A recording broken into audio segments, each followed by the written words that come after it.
Good evening everyone, welcome to my channel the toppers institute.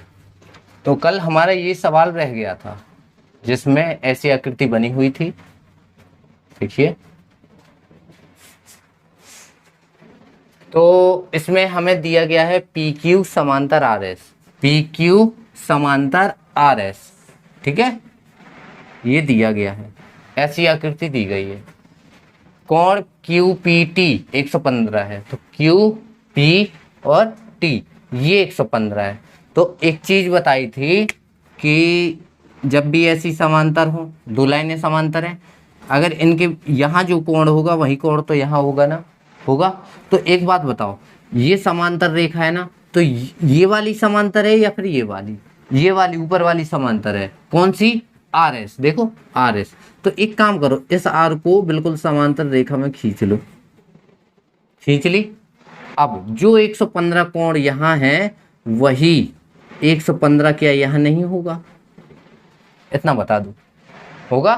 और ये तो तुम्हारा 20 है, ये क्वेश्चन में दिया गया है।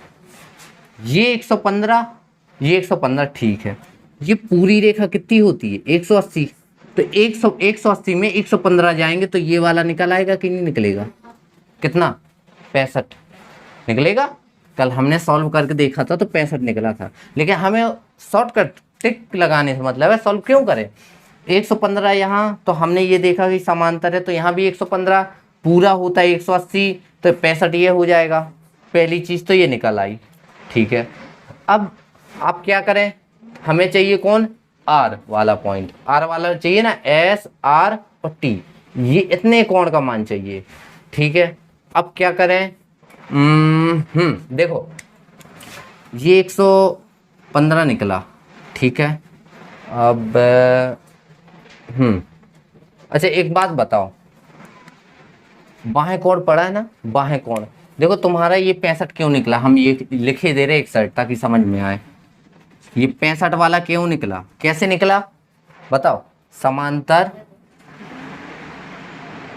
समांतर भुजाओं से, ऐसा लिखे दे रहे हम, या समांतर रेखाओं से लिखे दे रहे, भुजा नहीं,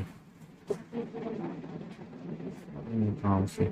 ये कौन सा कोण होता है जब ऐसा पढ़ते हैं? देखो ऐसा वाला पढ़ते हैं तो जो कोण यहाँ होता है वही कोण यहाँ होता है। ये कौन सा नियम होता है बताओ, बताओ बताओ,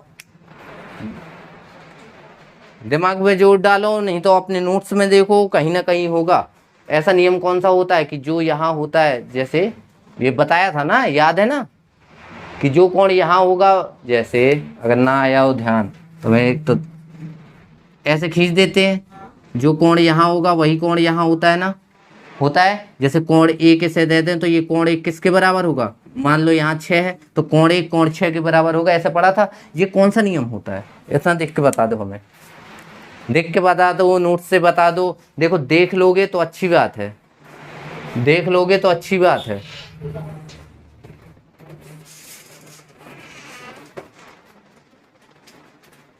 देख लोगे तो अच्छी बात है।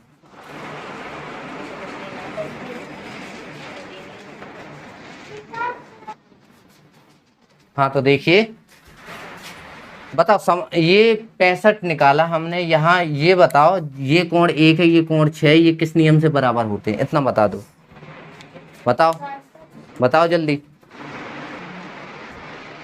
देखिए ये होते हैं आपके, जब समांतर दो रेखाएं होती हैं और उनको कोई एक रेखा काटती है, ऐसा कुछ नियम पड़ा था, तो ये संगत से तो आ जाएगा, संगत कोण अपन ने मिला लिया, ठीक है। ये समझ लो एक काटे द्वारा, ये समांतर है, समांतर है ना, तो ये जो रेखा गई ये दोनों समांतर हैं, ये समझ लो काट रही है।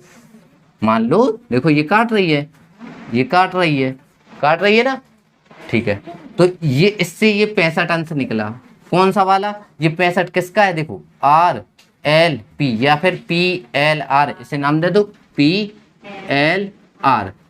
कौन? पी एल आर यानी 65 अंश। और 65 अंश कैसे निकला? समांतर रेखाएं हो जब, समांतर रेखाएं, रेखाएं रेखाओं से, इसे ही लिख लो समझने के लिए तुम्हारे, समांतर रेखाएं हो तब संगत कोण से निकल आया, ठीक है। अब हमने क्या निकाला? ये निकाल लिया। अच्छा एक दूसरी चीज पड़ी थी, कौन सी? बहिष्कोण पढ़ी थी, एक बहिष्कोण पढ़ी अपन ने। क्या होता है बहिष्कोण? देखो बहिष्कोण, ये त्रिभुज है ना, इतना त्रिभुज दिख रहा है ना, यहाँ 65 है ना, ये बहिष्कोण नहीं है। और इस बहिष्कोण का मान कितना होता है? इन दोनों के योग के बराबर होता है ना, सम्मुख कोणों के योग के बराबर होता है, पढ़ा था ना। तो बहिष्कोण से तो मान लो, देखो यहाँ का कोण तो अभी दिया नहीं गया, मान लो कि ये x है, माना, और यहाँ तो कोण दिया है 20 दिया है ना, तो इन दोनों का योग कर दें x + 20, तो हमें कितना मिलना चाहिए? 65। और इसको पक्षांतर कर दें तो x बराबर कितना? 45। तो कौन 45? ये वाला। तो ये निकल आया ना, ये निकल आया ना। तो ये कोण कौन सा हो गया? 45। हम लिख नहीं रहे। तो बहिष्कोण से दूसरी चीज क्या निकली? ये दूसरा फैक्ट है, ये पहला वाला था, ये पहला वाला था। तो बहिष्कोण से क्या निकला? कौन सा वाला कोण? ये निकाला ना। तो ये कौन सा कोण है? दिखना, कोण का नाम क्या है इसका? क्या नाम है इसका? देखो LRT इसका है ना, LRT। तो बहिष्कोण से LRT हमने निकाला, LRT निकाला। अब LRT कैसे निकला? हम क्या जानते थे बहिष्कोण से? तो क्या जानते थे बहिष्कोण से? कि तुम्हारा ये मान लो कि x और +20 कितना होना चाहिए? 65। तो इसको हल किया हमने, तो x बराबर कितना? 45 निकला, निकला 45। तो हमने ये निकाल दिया, कौन? LRT। अब हमने, हमारे पास दो कोण हो गए, PLR और LRT, LRT। ठीक है, अब हमें चाहिए ये। तो देखो एक नियम, एक चीज और हमें याद आ गई, पता है, इसमें पहला कदम उठाना कठिन होता है इस प्रकार की मैथ में, एडवांस में। तीसरी चीज हमें क्या चाहिए? ये चाहिए ना, चाहिए ना। तो एक बात बताओ, हमें कोण चाहिए इतना, दिख रहा है ना, लेकिन हमने एक चीज पढ़ी है कि इस पूरी सीधी रेखा का मान कितना होता है? 180 होता है, 180 सीधे का होता है। लेकिन हमें इतने का मान अभी अभी हमने निकाला ना, कितना? मतलब इस कोण को और इस कोण को जोड़ दे तो पूरी सीधी रेखा बन जानी चाहिए, बन जानी चाहिए। तो एक देखो 180 होगा उसका मान सीधी रेखा का। किसको जोड़ दे? इसको नाम दे दो, इसको m दे दो, और इसको x दिया था, है ना। तो x का मान कितना निकला था? 45। तो हम m और अगर 45 को जोड़ दें तो सीधी रेखा बननी चाहिए, 45 और 60 जाएगा, तो m बराबर कितना? 135 नहीं आ जाएगा। यानी किस कोण का मान? इस कोण का मान कितना हो जाएगा? 135। समझ गए? अब देखो उतना बड़ा करने से अच्छा है ऐसा सही है। ये होता है दिमाग लगाने का, थ्योरी में उसमें दिमाग खराब हो जाता है। कल हम उसी से बता रहे थे, इसलिए इतना बवाल हो गया था कि ऐसा। और पता है, ये भी ना लिखो, केवल दिमाग लगाना है। हम तो कह रहे कुछ नहीं लिखो, केवल इतना दिमाग लगाना, समांतर है और ये काट रही है तो यहाँ 115 बनेगा, और ये 115 है तो सीधी रेखा 180, तो 115 180 में जाएंगे तो ये 65 बन जाएगा। जब ये 65 बना तो हमें देखा कि यहाँ त्रिभुज बन रहा है, त्रिभुज बन रहा है, तो ये बहिष्कोण और अंदर के कोण का योग के बराबर होगा। हमने यहाँ देख लिया, हमें इसकी वैल्यू चाहिए, तो इसका और इसका योग किसके बराबर? 65 के बराबर होना चाहिए। 65 में से 20 जाएंगे तो हमने ये निकाल लिया, और हमने देख लिया कि हमें तो केवल इतना चाहिए, और पूरी रेखा का मान 180, 180 में से इतना घटा देंगे तो ये बचेगा ना आंसर। पेन तक चलाने की जरूरत नहीं, हल्का पेन 2 लाइन में आंसर आ सकता है। समझ गए? ये पॉइंट इसलिए हम डाल देते हैं ताकि तुम्हें स्टेप याद रहे कि पहले क्या करना है, पहले क्या करना है, बाद में क्या करना है। ओके, आ जाओ।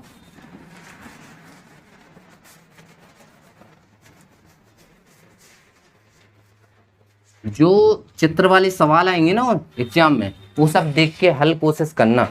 जो थ्योरी वाले होंगे उनमें थोड़ी दिक्कत हो सकती है।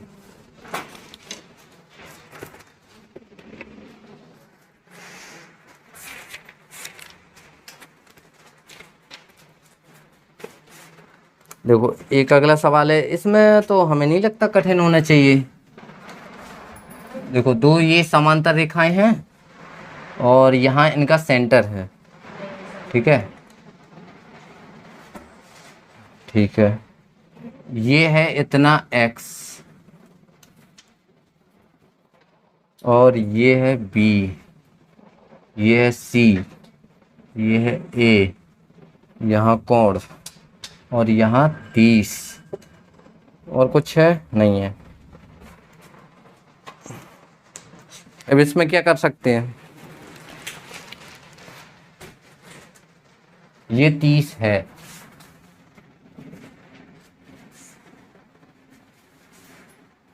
एक हम सीधी रेखा डाल सकते हैं। अगर हमने ये सीधी रेखा डाली, जेड बनेगा, ये 30 है तो ये 30 बन जाएगा, ये जितना होगा वो उतना होगा, ये 30 है। ये इसमें समांतर बोला है क्या, ये बोला नहीं दिख रहा है समांतर है। क्या कर सकते हैं इसमें भाई बताओ, समांतर है क्या ये, बोलो समांतर बता सकते हैं। देखो चित्र में देखना, दो सीधी लाइनें मतलब समांतर ही है, वो सीधी रेखा दिख रही हैं। तो कभी भी ऐसे वाले हों तो बीच से डाल देना एक रेखा, ये भी तो समांतर है, क्योंकि दो रेखाओं के बीच में अनगिनत समांतर रेखाएं हो सकती हैं। ठीक है, अब ये हमेशा याद रखना, जितना कोण यहाँ होगा और इतना, इन दोनों का योग कितना होगा, कितना होगा, इन दोनों का योग कितना होगा। देखो ऐसा पढ़ा था हमने, ये बहुत इम्पोर्टेंट चीज है। हमने ये वाला पढ़ा था, ये वाला और ये वाला कोणों का योग बराबर होता है, वो बराबर नहीं सॉरी 180 होता है। कैसे होता है बोलो जल्दी।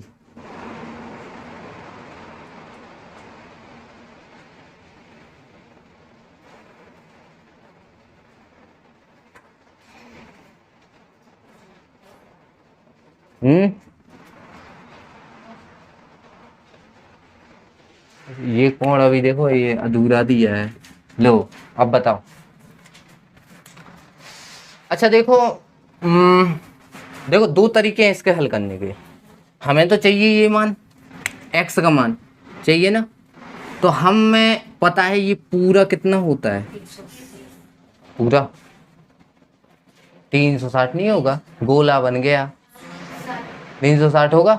पहला रास्ता बता रहे, पहला मेथड क्या है कि ये क्या होगा, ये पूरा 360 होगा। ठीक है, ये पूरा 360 है और हमें चाहिए केवल इतना। तो एक बात बताना, ये ध्यान देना, जितना ये और ये होता है उनका योग यहाँ होता है।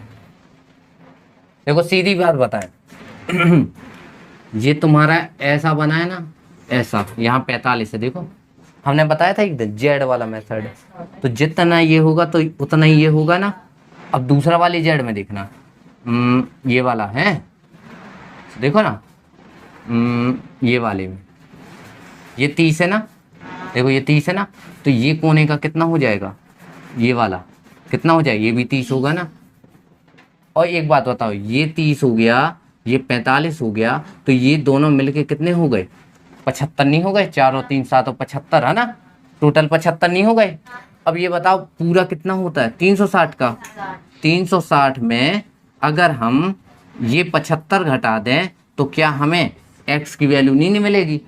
तो 360 में 75 गए तो 60 गए, 15 और गए, तो 285 अंश आया। ये हमें लगता है ये वाला मेथड ज़्यादा अच्छा है, जेड वाला कॉन्सेप्ट। ये हमें लगता है कि या फिर ये सवाल आएगा अगर आएगा, और एक आता है ऐसे वाले, ये वाले सवाल, ये दो के चांस थोड़ी ज़्यादा बढ़ जाते हैं। नई चीज़ है ना तुम लोगों के लिए, इसके चांस ज़्यादा बढ़ जाते हैं। तो ये आया ना समझ में, जब भी ऐसा बना हो तो बीच से एक लाइन डाल देना बिना सोचे। क्यों, क्योंकि दो समांतर रेखाएं हैं तो काफ़ी समांतर रेखाएं हो सकती हैं। देखो यहाँ जेड बन गया, जेड बनाने के लिए हमने ऐसा किया क्योंकि जितना मान है यहाँ उतना ही मान इसका होगा, इस जेड का होगा पूरे का। देखो ये एक जेड़ा बन रहा है ना, ऐसे ही एक जेड यहाँ बन रहा है ना, ये 45 तो ये 45, ये 30 तो ये 30, समझ गए। और पूरा गोला 360, 360 में इन दोनों का योग चला गया। मत ये इन दोनों का योग क्यों चला गया, क्योंकि हमें कितना चाहिए, यहाँ से यहाँ चाहिए ना, यहाँ से यहाँ तो उसमें से 360 में 45 हटाना पड़ेगा, 30 हटाना पड़ेगा। समझ गए? आया ना समझ में? अगले में आते हैं। अगर समझ में नहीं आया तो पूछ लेना। समझ में आता है जैसे हम पढ़ाते हैं? पक्का?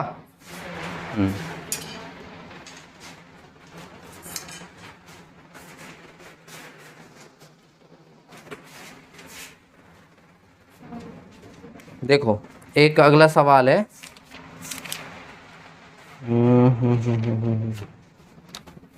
बीपी और सी क्यू त्रिभुज एबीसी की माध्यिकाएं। देखो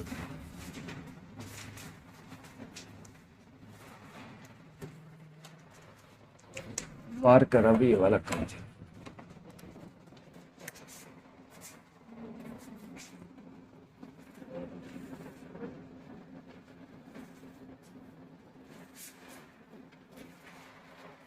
देखो चित्र में बीपी और सी क्यू, देखो ये चित्र तो मैं दिया गया है, तो जैसा चित्र दिया है वैसा हम बनाए दे रहे हैं। ठीक है, यहाँ क्यू है, यहाँ पी है, यहाँ जी है और बी है, सी है, ये ए है। देखो कभी भी यहाँ बीचों बीच में अगर जी दिया है तो जी का मतलब हमेशा केंद्रक ही मानना। वो बोले या ना बोले, मान लेना कि केंद्र है उसका। ठीक है, अब देखो निम्न चित्र में बीपी तथा सीक्यू त्रिभुज एबीसी की माध्यिकाएं हैं। तो ये कौन है? माध्यिकाएं है ना, ये दोनों माध्यिका पड़ी है ना। ठीक है, जो परस्पर जी पर प्रतिच्छेद करती हैं। ठीक है, यदि बीजी 4, बीजी कहाँ है? बी जी ए है, बी ए है, तो बीजी कितना है? ये 4 है। ठीक है, बीजी 4 है। ठीक है, तो जीपी का मान, जीपी का मान मतलब इधर से इधर का मान बताना है हमें। जीपी का मान होगा, बताओ क्या हो सकता है? अभी तक के नियम में पढ़ा है? 4 वाले खाइए, कुछ और दिख रहा होगा ये।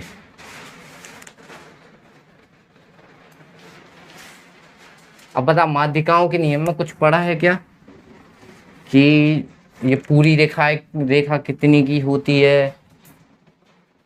जब ये रेखाएं काटती हैं तो क्या मतलब कितने का अनुपात होता है? ये पढ़ा है क्या? ये नहीं पढ़ा है हमने, है ना, अनुपात वाला रह गया। चलो अभी बताए दे रहे हैं। देखो इसके ऑप्शन में है क्या? हमारे अंदाज से इसका आंसर आना चाहिए 2। अंदाज है 2 आना चाहिए, है 2 ऑप्शन में। देखो 2 है क्या इसका आंसर? क्वेश्चन नहीं है, हम ही देखे ले रहे। 29 का 20। जब भी एक चीज हम बताए दे रहे, आज बताए दे रहे हैं, नहीं बता पाए हैं, नोट कर लेना।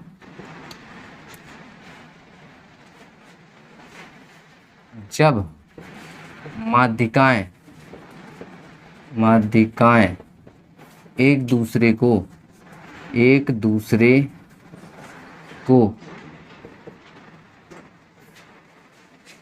केंद्रक जी पर काटें या प्रतिच्छेद करें। ठीक है, काटें तो उनके बीच तो माध्यिका 2:1 में विभाजित होती है। ये याद रखना, विभाजित होती है। उसका कहने का क्या मतलब है? देखो शीर्ष से, देखो माध्यिका कहाँ से डाली जाती है? आधार से डाली जाती है क्या? शीर्ष से डाली जाती है? नहीं है पता? शीर्ष से, जैसे यहाँ से यहाँ डाल लें, जैसे हमने एक दूसरा चित्र बनाया और यहाँ से यहाँ तक डाली हमने माध्यिका, और एक ये दूसरी माध्यिका, ये तीसरी माध्यिका। तो ध्यान देना, ऊपर वाले हिस्से में 2 हिस्से होंगे और नीचे वाले में 1। ये देखो दिख नहीं रहा है? ये एक सिंगल हिस्सा लग रहा होगा, ये सिंगल हिस्से का डबल लग रहा होगा, लग रहा है ना? ऐसे ही इस वाले में ये है ना शीर्ष, तो 2 ये होगा, 1 ये होगा। इस वाले में ये है ना शीर्ष, तो 2 ये होगा, 1 ये होगा। उसका मतलब कहने का, अगर ये पूरी एक लाइन 12 सेंटीमीटर की है तो ये पूरी अनुपात में कितने में हो गई, 3 अनुपात है ना, ये देखो 2 इसका अनुपात 1 इसका, तो 3 अनुपात के बराबर होगी। तो 1 अनुपात की वैल्यू निकाल दो, तो 3 चौको 12, यानी 1 की वैल्यू 4 और 2 की वैल्यू 8 नहीं होगी। अब यहीं देखो, हमने बताया ना 2 अनुपात 1 में, तो 2 हिस्सा कौन सा होगा, ये वाला कि ये वाला, ये वाला होगा। देखो शीर्ष ये है ना शीर्ष, तो 2 हिस्सा ये है, तो 1 हिस्सा ये होगा। जैसे 2 हिस्सा क्या है, 4 है, तो 1 हिस्सा कौन होगा, 2 नहीं होगा, बताओ, नहीं होगा। 2 बराबर 4 तो 1 बराबर 2, तो इतने की तो वैल्यू चाहिए हमें, तो इसका आंसर 2 ऑप्शन में है।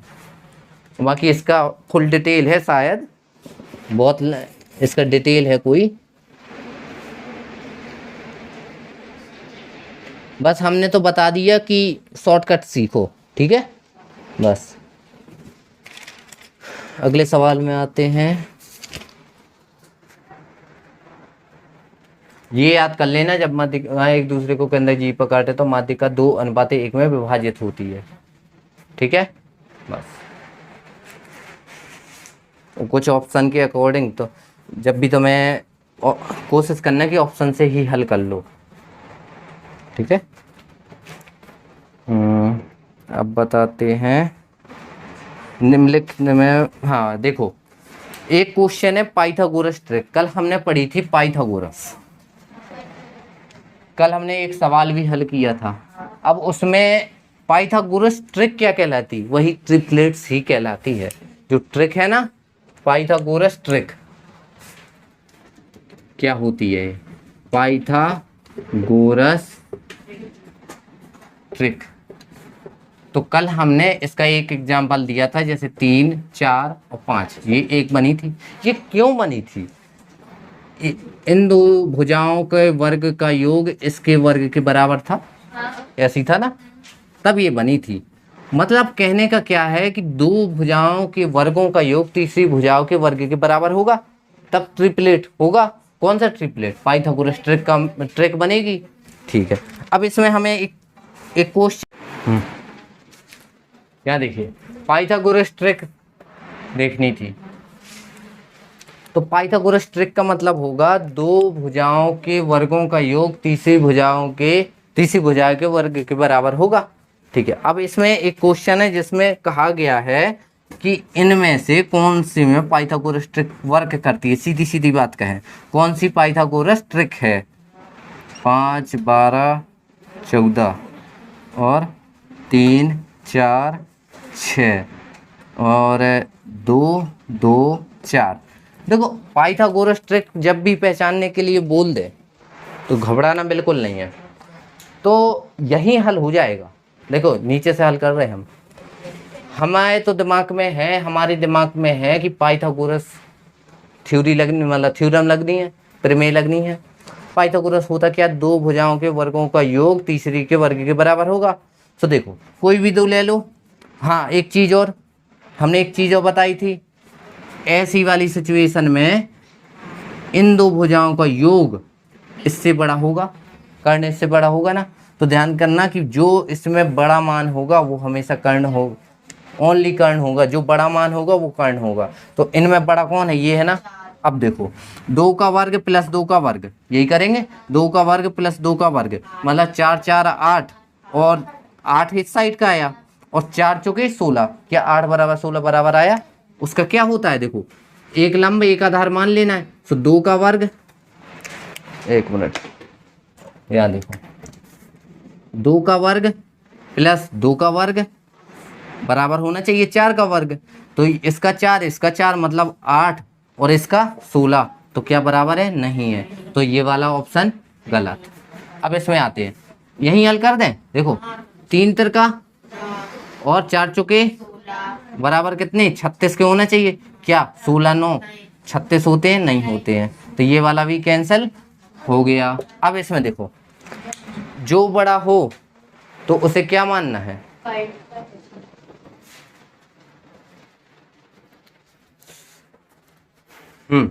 ये वाला। हाँ तीसरे में देखो ये 55, 25, ये 144, 25 से 144, देखो 5 का वर्ग 25, 12 का वर्ग 144, तो 25 से 144 क्या होता है 169, जबकि 14 का वर्ग 196, तो बराबर नहीं ये गया।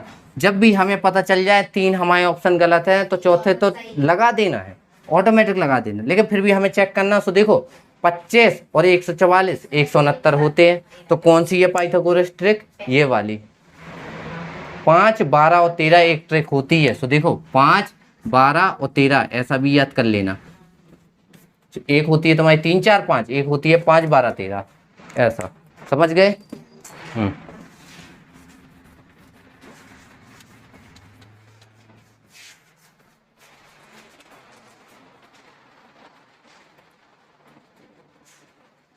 है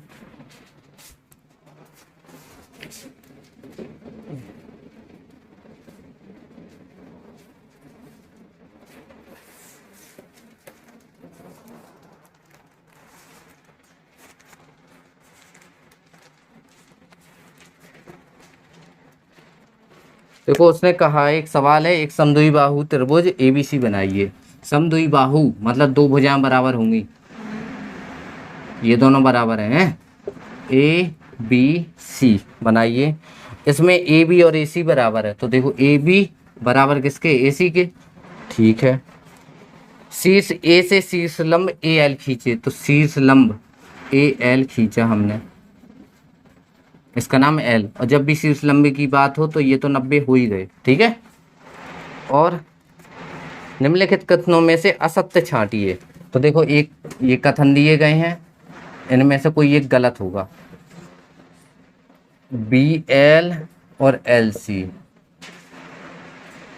बी एल और एल सी, कोण बी और कोण सी, ये एल, हाँ एल सी ठीक है, ये कोण का निशान है, और कोण बी ए एल, कोण सी ए एल, ठीक है, कोण ए बी सी बराबर कोण बी ए सी। लगाओ इसमें दिमाग, लंब के अंदर पड़ा है वो क्या नाम है, पड़ा है ना वो शीर्ष लंब, लगाओ क्या क्या दिमाग लगा सकते हो।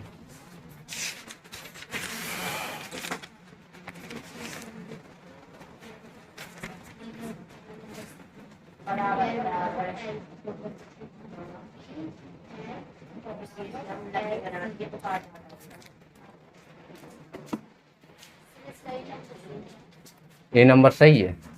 अच्छा एक बात बताओ, लंब केंद्र, वो सॉरी क्या नाम जा रहा है, शीर्ष लंब, शीर्ष लंब में कहीं ये पड़ा है कि ए से बी सी रेखा पर शीर्ष लंब डालने पर ये बराबर भागों में विभक्त करती है, कहा था। तो उसने क्या कहा, बी एल और एल सी बराबर है ना, तो ये सत्य हुआ ना, तो उसने क्या कहा असत्य छांटिए, ये तो सही है ना हमारा, तो ये ऑप्शन होगा क्या, नहीं होगा। है ये बात सत्य है, लेकिन उसने कहा कि नहीं है असत्य है, तो असत्य छांटना, क्या ये असत्य बात सही है, ये सही है, ठीक है। अब दूसरी चीज, कोण बी और कोण सी, कोण बी और कोण सी, तो हमेशा याद रखना अगर यहाँ 90 है तो जो ये सामने वाली भुजाएं होंगी वो बराबर होंगी, और ये 90-90 है, जब भी शीर्ष लंब की बात होगी दो बराबर भुजाओं को बराबर भाग में बांटेगी, तो जितना कोण यहाँ होगा उतना कोण यहाँ होगा, तो ये वाला भी सही हो जाएगा। अब बी ए एल और सी ए एल, तो बी ए एल और सी ए एल, तो एक बात बताओ, जब ये बराबर भागों में बांट रहा है तो क्या ये हिस्से भी बराबर नहीं होंगे, होंगे, ये भी सही है। अब देखो, अब कोण बी ए सी यानी बी पर और ए पर, वो क्या कह रहा है, बी पर और ए पर कोण समान होंगे, नहीं होंगे। देखो बी पर और सी पर होंगे समान, लेकिन बी और ए पर नहीं होंगे, समझ गए ना। तो ये वाला ऑप्शन हमारा सही है, बाकी ये गलत है, गलत बात है, मतलब गलत तथ्य है, गलत तथ्य है, ये नोट कर लेना चारों है, कि ये बना लेना शीर्ष लंब के स्थान पे जहाँ पे वो डाला है शीर्ष लंब, वहाँ ये बना लेना, ये बातें लिख लेना तीनों, चौथा नहीं लिखना, ठीक है।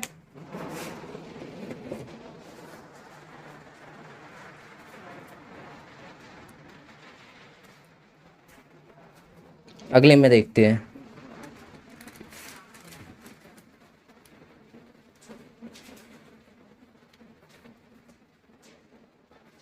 देखो एक सवाल दिया गया है, उस त्रिभुज का नाम बताइए जिसके परिकेंद्र और अंतः केंद्र, अंतः केंद्र और परिकेंद्र तो अभी पढ़ा नहीं है।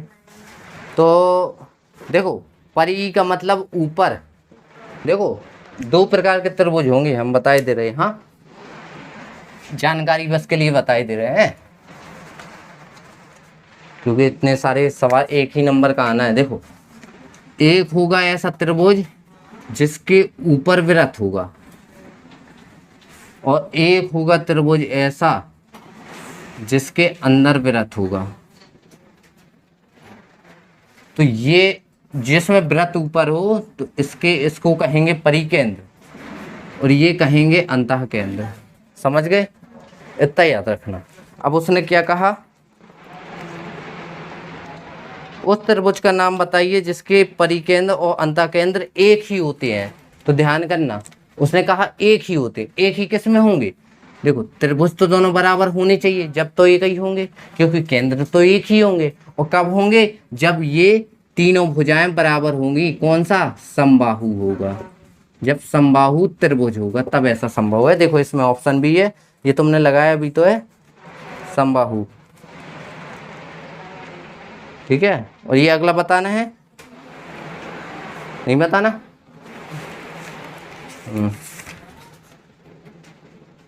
इनमें से कोई। तो वीडियो अच्छा लगा हो तो वीडियो को लाइक करना है, शेयर करना है और चैनल सब्सक्राइब कराना है। ऐसी बहुत सारी ट्रिक पता चलेंगी। आज बहुत शॉर्टकट में किया है, शॉर्टकट ही करना है हम लोगों को। Okay, thank you.